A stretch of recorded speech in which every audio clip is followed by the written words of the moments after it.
Hello everyone, আসসালামু আলাইকুম। আজকের ব্লগে আপনাদের স্বাগতম। শরীরটা ভীষণ অসুস্থ, তবুও রান্না করতে হবে, কি করা যায়। এখানে ভাত বসাইছি, সাথে বসাই দিলাম ডাল। একটু পাতলা করে ডালটা রান্না করব। ডালটা প্রায় আমার সিদ্ধ হয়ে গিয়েছে।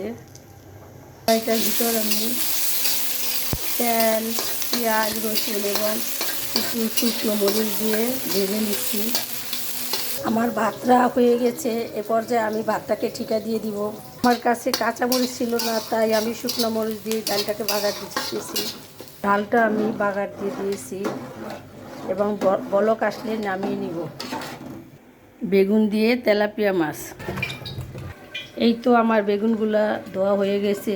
হলুদ এবং লবণ দিয়ে মাছগুলো আমি ভালোভাবে নিব। মাছগুলো যদি আগে থেকে হলুদ মরিচ লবণ মাখা হয় তাহলে ভাজাটা ভালো হয়। তেল গরম হলে এর ভিতরে এক এক মাছগুলো দিয়ে আমি ভেজে এক পাশে মাছ ভাজা হইতেছে এবং আরেক পাশে একটি কড়াই বসিয়ে এর ভিতরে তেল, পেঁয়াজ বাটা, রসুন বাটা। এখানে আমি পেঁয়াজ এবং রসুন বাটা দিয়েছি এবং সেই সাথে দিয়ে দিব মরিচ এবং হলুদ।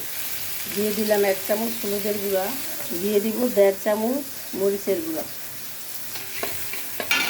দিয়ে দিলাম 1 চামচ জিরার গুঁড়া। ভালোভাবে কষিয়ে এর মধ্যে দিয়ে দিব কেটে রাখা বেগুন।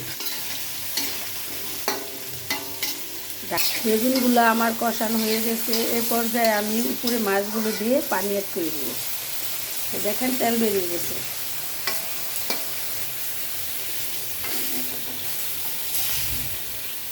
দিয়ে দিলাম পরিমাণ মতো পানি। বেগুনে অল্প পানি দিলেই সিদ্ধ হয়ে।